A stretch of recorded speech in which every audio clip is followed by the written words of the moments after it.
4వ రోజు. నీ మాట చొప్పున నాకు జరుగునుగాక.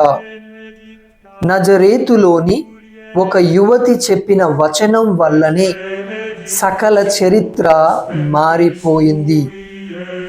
గబ్రియేలు దూత దేవుని జననమును ప్రకటించినప్పుడు మరియమ్మ భయముతో తిరస్కరించవచ్చు, కానీ ఆమె దేవునిపై నమ్మకముతో ఇలా చెప్పింది: నేను ప్రభువు దాసురాలను, నీ మాట చొప్పున నాకు జరుగునుగాక.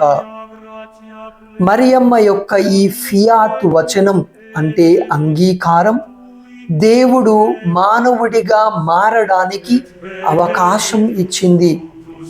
ఈ అంగీకారం ఒకసారి నిర్ణయము కాదు, ప్రతిరోజు బెత్లెహేము నుండి కలవరిగిరి వరకు ఆమె ఆ సమర్పణలో జీవించింది.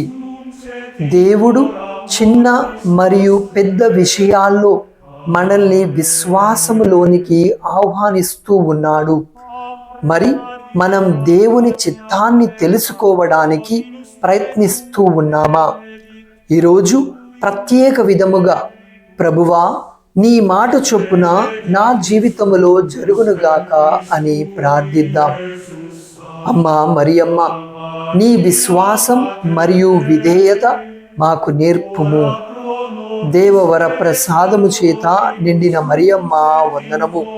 ప్రభువు మీతో ఉన్నారు. స్త్రీలలో ఆశీర్వదింపబడిన వారు మీరే. మీ గర్భఫలముకు జేసు ఆశీర్వదింపబడిన వారు అగునే. పరిశుద్ధ మరియమ్మ, సర్వేశ్వరుని యొక్క మాత, పాపాత్ములమై ఉండడు మా కొరకు ఇప్పుడును మా మరణ సమయమందును ప్రార్థించండి. ఆమేన్.